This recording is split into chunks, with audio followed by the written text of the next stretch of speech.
Olá, queridos alunos, retornamos então, dando continuidade à resolução das nossas questões. Vamos avançar para a questão de número 17, na sua tela. Vamos lá então, questão concurso delegado da Polícia Civil de Minas Gerais, 2018, jogando duro. Vamos lá. No crime falho ou na tentativa imperfeita, crime falho é a tentativa perfeita. E aqui eu tenho o esgotamento dos atos executórios, Vamos analisar a questão. No crime falho ou na tentativa imperfeita, crime falho, tentativa perfeita, e a questão faz alusão também à tentativa imperfeita. O processo de execução é integralmente realizado pelo agente e o resultado é atingido. Primeiro, se a questão está tratando aqui de tentativa, não há que se falar em relação ao resultado ser atingido. Por quê? Porque a tentativa ela ocorre quando o agente entra no processo de execução e o resultado não ocorre por circunstâncias alheias à sua vontade. É isso? O agente entra no processo de execução e o resultado não ocorre por circunstâncias alheias à sua vontade. É importante porque quando se fala de tentativa perfeita ou tentativa imperfeita, estamos levando em consideração o esgotamento dos atos executórios. Veja que quando eu falo de tentativa perfeita, que pode aparecer na sua prova assim, acabada ou crime falho, há o esgotamento dos atos executórios. O agente tem 5 munições, realizou 5 disparos, atingiu a vítima, mas a vítima não veio a óbito por circunstâncias alheias à vontade desse agente. Deu para entender? Aqui eu tenho o esgotamento dos atos executórios, quando eu falo de tentativa perfeita. Por seu turno, quando eu analiso a denominada tentativa imperfeita, inacabada ou tentativa propriamente dita, não há o esgotamento dos atos executórios. Tá? Não há o esgotamento dos atos executórios. Aqui comigo. Então, agora eu tenho o Tício, ele está portando uma arma de fogo, sacou essa arma, tem 5 munições, começou a realizar disparos. No terceiro disparo, ali, onde do processo de execução, a polícia chegou. A polícia chegou no local e, veja, interrompeu aquele processo de execução. Deu para entender? Ele até queria continuar, mas não podia. Veja que esse interrompimento ocorre durante os atos executórios. Eu tenho a denominada tentativa imperfeita. A vítima foi atingida, mas também não veio a óbito. Deu para entender? O resultado não ocorreu por circunstâncias alheias à vontade do Tício. Então, na tentativa perfeita, há o esgotamento dos atos executórios. Na tentativa imperfeita, não há o esgotamento dos atos executórios. Em ambas situações, o resultado não ocorre por circunstâncias alheias à vontade do agente. Deu para entender isso? Vem comigo na tela. Vem comigo na tela então, e aí a gente, claro, a gente mergulha aqui para falar um pouco de tentativa. Então, o que eu acabei de falar agora, tentativa perfeita, tanto na tentativa perfeita como na tentativa imperfeita, o resultado não ocorre por circunstâncias alheias à vontade do agente. A tentativa perfeita é compatível com arrependimento eficaz. Por sua vez, a tentativa imperfeita é compatível com a desistência voluntária. Professor, não entendi, vem comigo. Quando eu falo de compatibilidade, eu estou aqui fazendo uma alusão ao faseamento. Fases. Deu para entender? Veja que na tentativa perfeita, em que há o esgotamento dos atos executórios, se você faz uma visualização tomando como base o faseamento, e você faz uma visualização com o arrependimento eficaz, você vai chegar à conclusão que no arrependimento eficaz, o agente esgota os atos executórios. Porém, ele adota uma providência para evitar o resultado. Então, tanto na tentativa perfeita, como no arrependimento eficaz, eu visualizo o esgotamento dos atos executórios. Só que na tentativa perfeita, o resultado não ocorre por circunstâncias alheias à vontade do agente. No arrependimento eficaz, o resultado não ocorre porque o agente, voluntariamente, toma providência para evitar esse resultado. Então, quando a questão menciona que há compatibilidade, está falando o seguinte, que na tentativa perfeita e no arrependimento eficaz, eu tenho esgotamento dos atos executórios. Entendeu, não? Então, quando o examinador faz alusão a essa compatibilidade, essa é a inteligência dele. Deu para entender? Já caiu em prova isso. Tem aluno que errou. Porque o aluno entendeu, como assim esgotamento dos atos executórios? Como assim compatibilidade? Se no arrependimento eficaz, o agente vai responder pelos atos anteriormente praticados. Inclusive, ele abandona a tentativa. Deu para entender? Então, quando ele fala compatibilidade, ele está fazendo alusão à fase, né? Olha, eu tenho esgotamento dos atos executórios em ambas situações. Só que no arrependimento, na tentativa perfeita, o resultado não ocorre por circunstâncias alheias à vontade do agente. E no arrependimento eficaz, o resultado não ocorre porque o agente toma providência para evitar esse resultado. Deu para entender? Bem, mesmo raciocínio agora fazendo alusão à tentativa imperfeita. Na tentativa imperfeita, não há o esgotamento dos atos executórios, porque há um interrompimento do processo de execução, né? Por circunstâncias alheias à vontade do agente, em decorrência desse interrompimento, ainda na fase de execução, o resultado não ocorre. Quando eu penso em desistência voluntária, e aí, olha, fazendo alusão também ao faseamento, na desistência voluntária, o agente interrompe a execução voluntariamente. Ou seja, na desistência voluntária eu também tenho como referencial o processo de execução. E o agente ele interrompe a execução voluntariamente.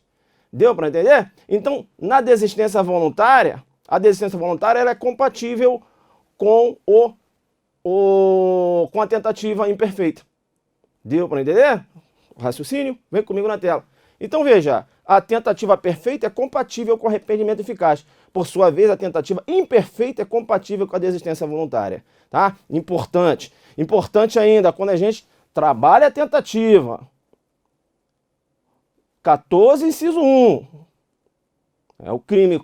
Veja, eu tenho um crime consumado quando nele se reúnem todos os elementos da sua definição legal. Por sua vez, eu tenho um crime tentado quando iniciada a execução não se consuma por circunstâncias alheias à vontade do agente. O agente deseja o resultado, o qual não ocorre por circunstâncias alheias à sua vontade. Eu chamo a sua atenção porque aponta a doutrina que em relação à tentativa, quando é que se inicia a tentativa? Veja que eu tenho diversas teorias e eu vou aqui apontar a teoria majoritária. É a teoria objetivo formal, ou lógico formal. A tentativa ela se inicia com a prática do verbo do tipo. Deu para entender? Eu tenho aqui o intercrimes, que é a fases do crime, né? Ou o caminho do crime, que pode aparecer na sua prova etapa do crime. Fase interna, cogitação. É a idealização, deliberação e resolução para a prática criminosa. Eu tenho aqui a fase externa, que é a preparação, execução e consumação. Eu chamo a sua atenção quando eu analiso o intercrimes. Veja que o fato ele começa a ser punível a partir dos atos executórios. Mas fica atento, porque eu posso ter ato de preparação suscetível de incidência de punibilidade. Se o Tício comprou uma arma de fogo para matar o Mévio, ele ainda não entrou na prática no verbo do tipo, ainda não iniciou os atos de execução, ele pode ser punido, por quê? Porque a conduta de comprar arma de fogo, até mesmo portar arma de fogo, constitui crime autônomo. Deu para entender? Ele não vai ser punido por tentativa de homicídio, mas sim por porte ilegal de arma de fogo. Eu tenho aí o denominado crime obstáculo. É quando na preparação eu tenho uma conduta que constitui crime autônomo. Vem comigo na tela. Vem comigo na tela. Antes mesmo de avançar para a próxima questão, é importante você saber que a tentativa tem início com a prática dos atos executórios e termina com a consumação do crime. E eu tinha falado em relação a quando é que eu tenho, né, a tentativa configurada, a teoria majoritária, essa aqui, a teoria objetivo formal. Inicia ali com a prática do verbo do tipo, é a majoritária. E eu falava lá do denominado crime obstáculo. Quando na fase de preparação eu tenho punibilidade da conduta. Aqui comigo, veja, a tentativa, ela se inicia com a teoria objetivo formal, ela se inicia com a prática do verbo do tipo, com os atos de execução. Deu para entender? Mas fica esperto. A tentativa ela não termina com o esgotamento dos atos executórios. A tentativa não termina com o esgotamento dos atos executórios. Ela se inicia com a prática dos atos executórios, ok. Mas ela não termina com o esgotamento dos atos executórios. A tentativa termina com a consumação do crime. Então, cuidado, cuidado. Veja, se o Tício realizou disparos de arma de fogo, tinha 5 munições, atingiu a vítima está ferida. O Tício se afastou do local. O Mévio passava na rua e socorreu essa vítima. Eu tenho esgotamento dos atos executórios por parte do Tício. Mas veja que o resultado não ocorreu por circunstâncias alheias à vontade dele. Essa vítima foi socorrida pelo Mévio. Deu para entender isso? Então eu tenho esgotamento dos atos executórios e eu ainda tenho tentativa. Deu para entender? A tentativa termina com a consumação. Beleza? Tranquilo? Vem comigo na tela. Vem comigo na tela, então. É importante, né? A tentativa também é chamada de crime imperfeito. Crime manco. Aqui você tem crime manco no adelante, né? No adelante você tem crime manco. Tá? A tentativa também é chamada de crime imperfeito, crime manco, ou, como prefere Zaffaroni, crime incompleto. Crime incompleto. É importante, natureza jurídica aí da norma do 14, né? 14, inciso 2, norma de extensão temporal. Essa é a natureza jurídica. Tem uma outra classificação, que antes mesmo de passar para a próxima questão, né, a gente vem trabalhando as questões aqui, tem uma outra classificação que é muito importante em relação aos denominados crimes de sangue. Eu tenho aí a tentativa cruenta ou vermelha, quando o bem jurídico é atingido. E aí eu dou um exemplo de homicídio, né? E aí esse bem jurídico é atingido. Eu tenho a tentativa cruenta ou vermelha. Deu para entender? Quando o agente realiza disparos de arma de fogo, e continua no exemplo do homicídio, ele não atinge essa vítima, eu tenho a denominada tentativa imperfeita ou incruenta. Essa classificação é muito importante em relação à aplicabilidade do quanto de pena. Por quê? Vem comigo na tela. Vem comigo na tela porque, veja, na tentativa branca ou incruenta, na situação em que a vítima não é atingida, eu tenho uma maior diminuição da pena. Por sua vez, na tentativa vermelha ou cruenta, que a vítima é atingida, menor a diminuição da pena. Então, 14, parágrafo único menciona, salvo disposição em contrário, pune-se a tentativa com a pena do crime, com a pena correspondente ao crime consumado, diminuída de 1 a 2/3. E como o aplicador da lei, o juiz, ele vai trabalhar para a aplicabilidade dessa pena? Ora, veja que quanto mais próximo da consumação, menor é a diminuição. Então, na tentativa vermelha ou cruenta, em que a vítima é atingida, eu estou mais próximo da consumação. Menor será a diminuição da pena. E quanto mais longe da consumação, eu tenho aqui a tentativa branca, em que a vítima não é atingida, a diminuição ela é maior. Deu para entender isso? Importante, então, essa classificação. Agora sim, né, vem comigo, aqui o jogo é pesado, né? A gente trabalha, faz uma revisão na questão e agora sim eu avanço para a questão de número 18. Tranquilo? Beleza? Vem comigo na questão de número 18. Sim, deu o gabarito aqui, né? Isso. Aqui eu tenho a tentativa, isso. Vamos para a questão de número 18. Não existe desistência voluntária. No caso de agente que desiste de prosseguir com os atos de execução por conselho de seu advogado, já que é ausente a voluntariedade. Eu vou responder essa questão aqui com base na corrente majoritária, tá? Para a corrente majoritária, aqui, ainda nessa situação, ainda que o agente seja aconselhado pelo seu advogado ou pela sua mãe, que realiza uma ligação no momento que ele está ali praticando atos executórios, né? A mãe do Tício liga para ele: ô Tício, o que você está fazendo? Mãe, estou aqui matando o Mévio. Você está em processo de execução? Estou sim. Olha, se você está em processo de execução, tem o Instituto da Desistência Voluntária. A mãe do Tício, ela fez curso de Direito. Ela fala: se você está indo no processo de execução, desiste, porque tem o Instituto da Desistência Voluntária. Você vai responder pelos atos anteriormente praticados. Deu para entender?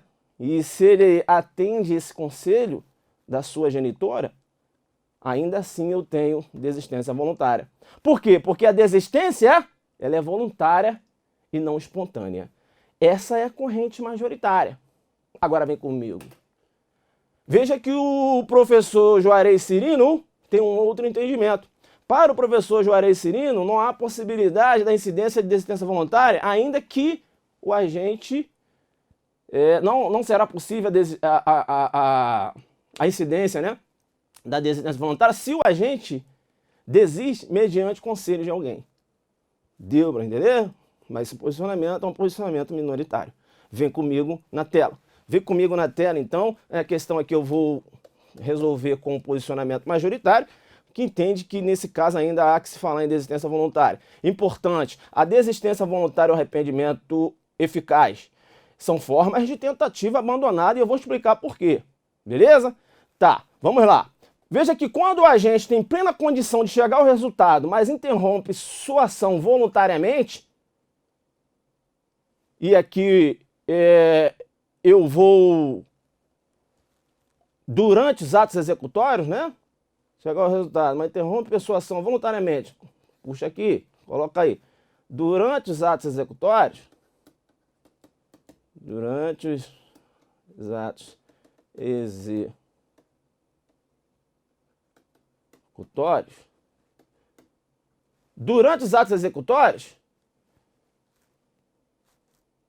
mas interrompe sua ação voluntariamente. Durante os atos executórios, eu tenho a desistência voluntária. Ou, após os atos executórios, impede de forma eficaz que o resultado ocorra, eu tenho o arrependimento eficaz, que pode aparecer na sua prova assim também, ó. Reticência. Beleza? Tranquilo? Arrependimento eficaz. Tranquilo? Tá. Veja que o agente, aqui comigo, ele vai responder pelos atos anteriormente praticados. Deu para entender? Tá. Fica ligado agora que eu vou explicar. Quando da desistência voluntária, em que o agente interrompe a execução voluntariamente, está no processo de execução, ele interrompe essa execução voluntariamente. Ainda que a lei não menciona, não venha mencionar, mas o resultado não pode ocorrer, beleza? Tranquilo? Então, se o agente ele interrompe essa execução voluntariamente, durante o processo de execução, eu tenho a desistência voluntária. Durante o processo de execução, qual é a fase que eu me encontro? Tentativa. Deu para entender? Então, se ele desistir, ele abandona aquela fase. Deu para entender? Aí vem o nome. Desistência voluntária é uma forma de tentativa abandonada. No arrependimento eficaz, após os atos executórios, o agente adota uma providência para evitar o resultado. Não é isso? Sim, professor. Após os atos executórios, eu já tenho consumação? Não. Esgotamento dos atos executórios, eu ainda não tenho consumação. Eu ainda estou em fase de tentativa. Não é isso? Não há que se falar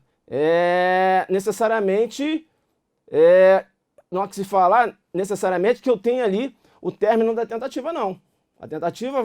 O término da tentativa vai ocorrer com a consumação do crime. Beleza? Tá, então se ocorreu o esgotamento dos atos executórios. Beleza, professor, mas a gente adotou uma providência para evitar o resultado. Essa providência foi eficaz. Eu tenho um arrependimento eficaz. Tranquilo? Tranquilo. Se não chegou à consumação, em que fase eu me encontro? Na fase da tentativa. Se o agente adota a providência para evitar o resultado, é porque ele está abandonando essa fase. Concorda comigo? Sim. Então, se liga. Arrependimento eficaz também é uma forma de tentativa abandonada. Então, ó, desistência voluntária e arrependimento eficaz são formas de tentativa, abandonada, né? Agora fica esperto. Por quê?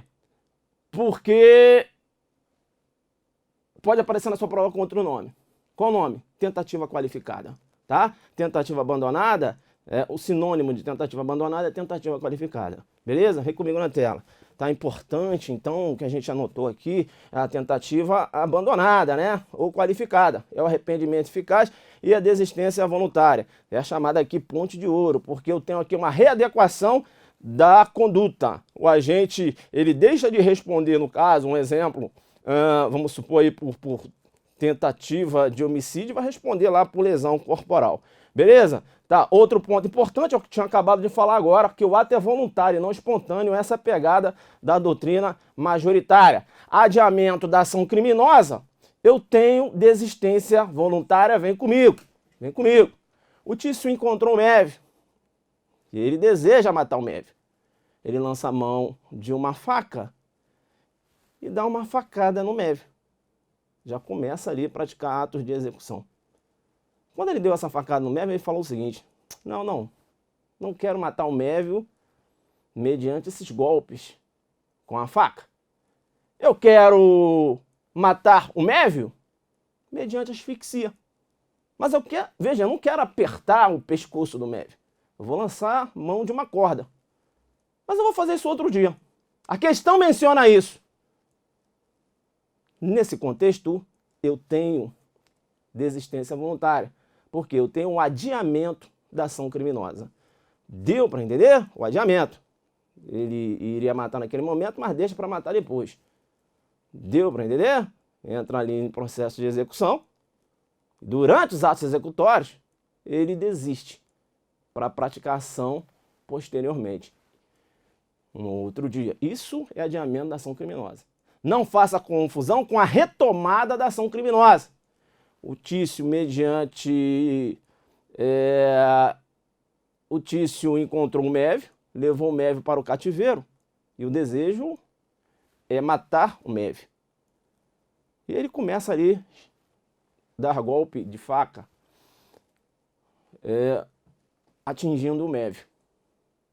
Só que ele lembrou que naquela data, naquele horário, era o aniversário do filho dele. Ele falou: olha, Mévio, fica aí que eu vou voltar.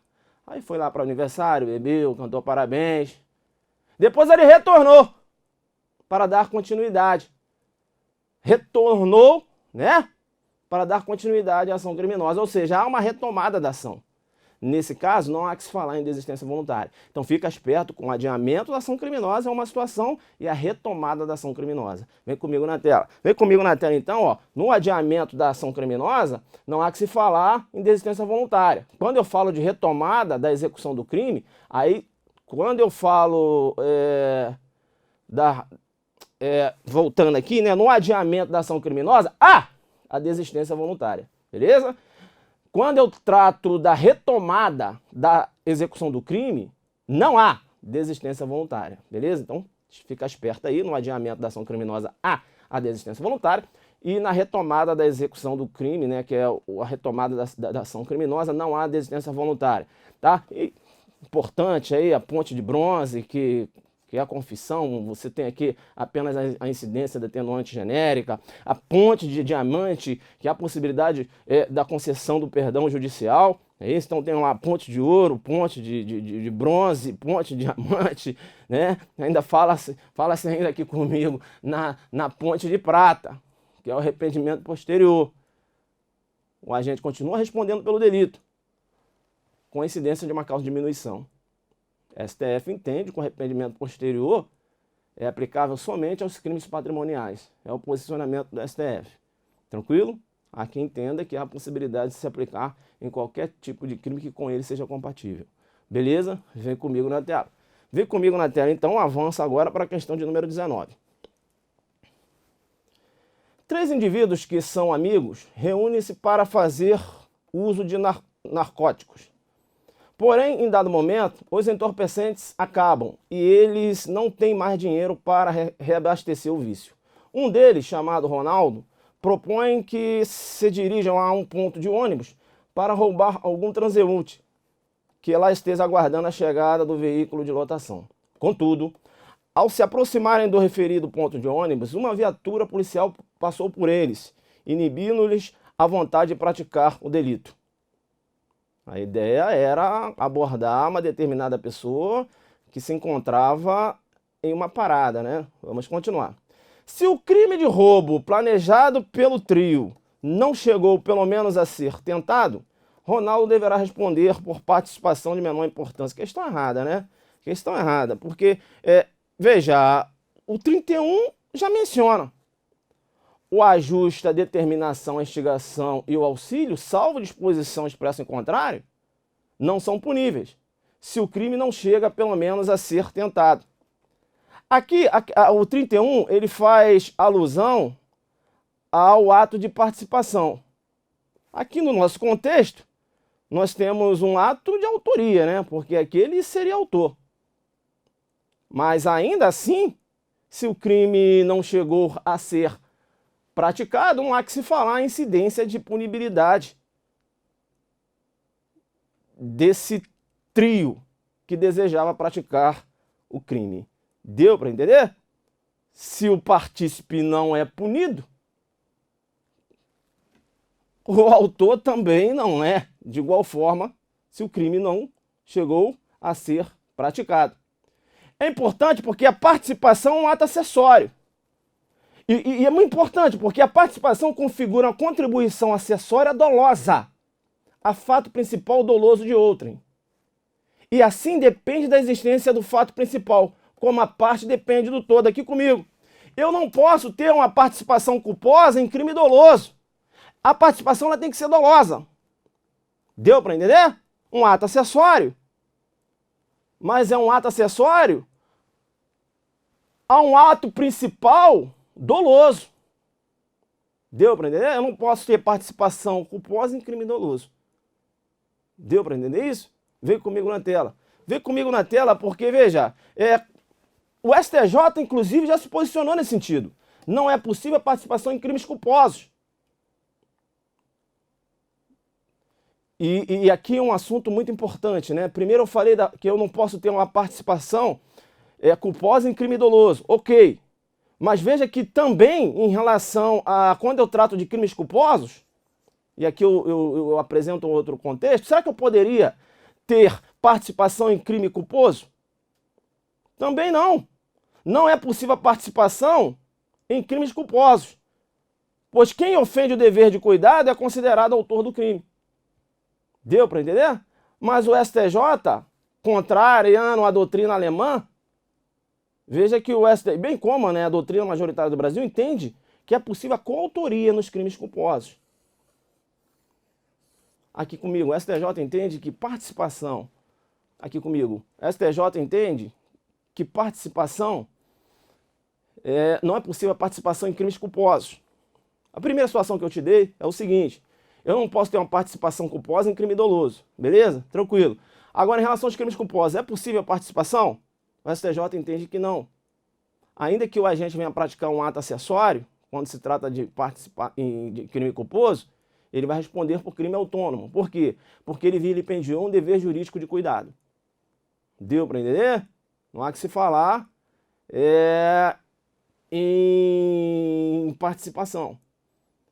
Em relação à coautoria, o STJ entende se dois agentes agiram vilipendiando o dever jurídico de cuidado e você tem aí um liame subjetivo nesse sentido, o STJ entende que é possível coautoria.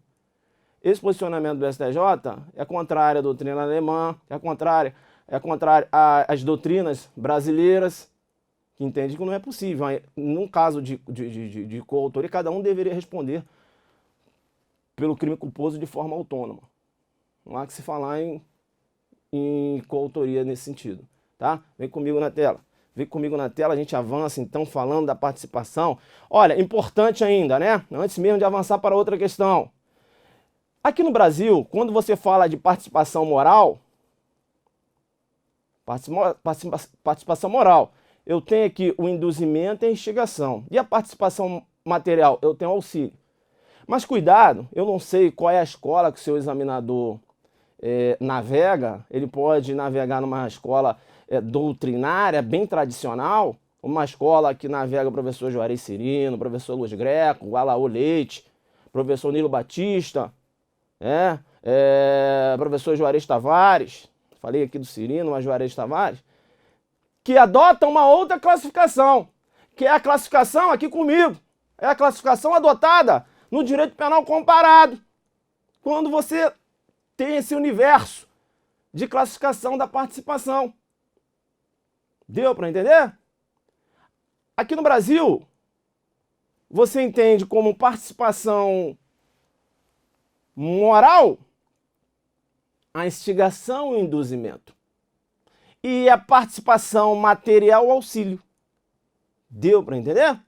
Quando se trata de direito comparado e doutrinadores tradicionais aqui no Brasil, você tem uma outra classificação. E é por isso que eu chamo a sua atenção. Vem comigo.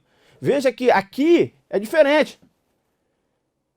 Por quê? Porque a participação ela pode se apresentar através da instigação e da cumplicidade. Quando é que eu vou ter uma participação através da instigação? Quando o agente figura como... quando o agente, veja, a instigação propriamente dita, não é isso? O agente, ele influencia uma influência psíquica sobre o autor, como, por exemplo, um convencimento, presente, promessa de recompensa, similar, provoca a decisão pela prática do crime. Aqui eu tenho a denominada participação moral, tá? Participação moral. Aqui eu tenho um contexto de participação moral, que recebe a denominação de instigação. Beleza?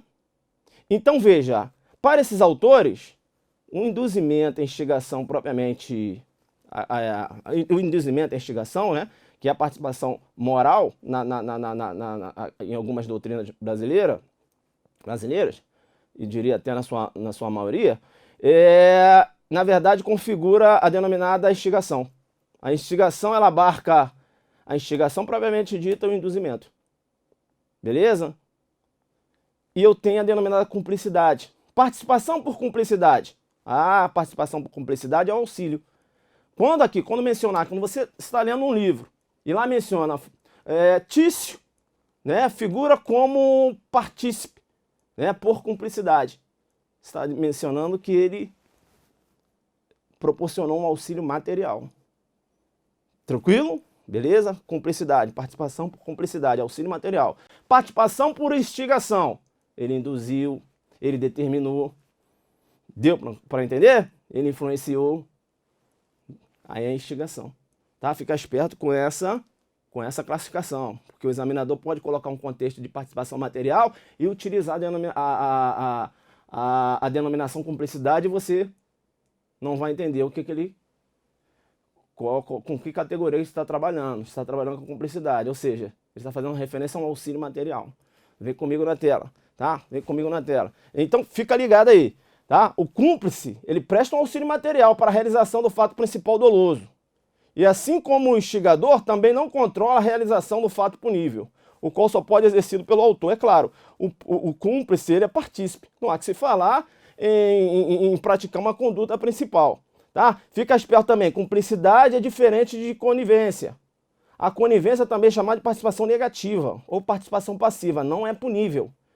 Professor, me dá um exemplo de conivência. Ora, uma estagiária de medicina que assiste o aborto praticado pelo médico, fora das hipóteses legais. Não há que se falar em coautoria funcional ou qualquer outro tipo de autoria ou participação.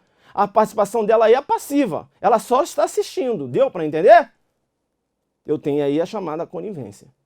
Beleza? Não há que se falar em cumplicidade. Não há um auxílio material, que seria a cumplicidade, e também não há um auxílio material, que seria a instigação, nessa classificação mais tradicional desses professores aqui que jogam muito pesado no direito penal. Eu chamo a sua atenção ainda em relação à participação e o autor já decidido. Aqui comigo. Isso já caiu em prova, né? Já caiu em prova e diversos alunos acabaram errando a questão. Se na questão menciona que o Tício, já decidido, encontrou o Mévio. Tício, já decidido. E aí faltou, né? Decidido a fazer o quê? Tício, já decidido a furtar um veículo, encontrou o Mévio. Ele já estava decidido. E o Tício falou o seguinte: ô Mévio, eu já decidi furtar um veículo. E o Mévio fala: realmente, furta esse veículo mesmo. Você vai ganhar um bom dinheiro depois vendendo. E o Tício vai lá e furta o veículo. Será que eu falo em relação à participação do Mévio? Há que se falar em participação por parte do Mévio? Há que se punir essa conduta? E aí você vai raciocinar, professor, mas ele acaba reforçando a ideia. Cuidado. Se a questão menciona que o autor já estava decidido, é porque essa participação do Mévio não tem qualquer relevância. Deu para entender? O ato acessório, ele tem que ter uma relevância para a prática do ato principal. Isso já caiu em prova. E o aluno lá colocou esse partícipe reconhecendo, né, essa conduta, né, como uma conduta com revestimento da participação. Acabou errando. Então, se a questão menciona que o autor já está decidido, não há que se falar em relevância da participação daquele que, entre aspas, reforça a ideia. Deu para entender? Importante. Vem comigo na tela. Então, fica ligado, né? Outro ponto importante, antes de passar para a próxima questão. Caso o partícipe colabora materialmente para o crime, mas a colaboração não é levada em consideração no momento do crime, não há que se falar em relevância da participação. Professor, aqui comigo. E esse exemplo eu acho que eu até coloquei aqui, ou coloquei um exemplo diferente. Se o Mévio entregou uma arma de fogo ao Tício, para o Tício matar o Paulo, e o Tício, ele mata o Paulo, mas utilizando outro meio, não há que se falar em participação do Mévio nesse homicídio. Deu para entender? Ele vai responder até por porte ilegal de arma de fogo, né? Porque entregou arma de fogo, enfim. Mas ele não vai responder por participação nesse homicídio. Deu para entender? Vem comigo na tela. E aqui eu te dou o exemplo. Ó. A empresta uma arma de fogo para B para matar C, o qual resolve matar a vítima mediante asfixia, utilizando-se de uma corda. É a denominada cumplicidade psíquica. A cumplicidade psíquica, ela é impunível, tá? Doutrina majoritária com essa pegada. Outra informação importante, participação sucessiva. Ocorre na hipótese em que o sujeito participa mais de uma forma, ou seja, instigando ou auxiliando materialmente. O partícipe não vai responder por dois crimes na forma de participação, responde por um só. Tá? Ainda que ele venha praticar dois atos que são considerados atos acessórios, né? Atos de participação. Deu para entender? Bacana? Vem comigo na tela, né? Um ato moral, um ato e logo em seguida um auxílio material, né? Tranquilo. Outra informação importante, vamos bater na participação. Aqui não, aqui a banca não vai caminhar. Aqui uma questão é o trabalho, veja, fazendo essa abordagem. Aqui o jogo é pesado. Não é possível a tentativa de participação. Ou a gente participa de forma relevante ou não participa, considerando que não é possível participar de um ato acessório. É o que eu tinha falado. A participação é dolosa, um ato principal doloso. Eu não posso participar de um ato acessório.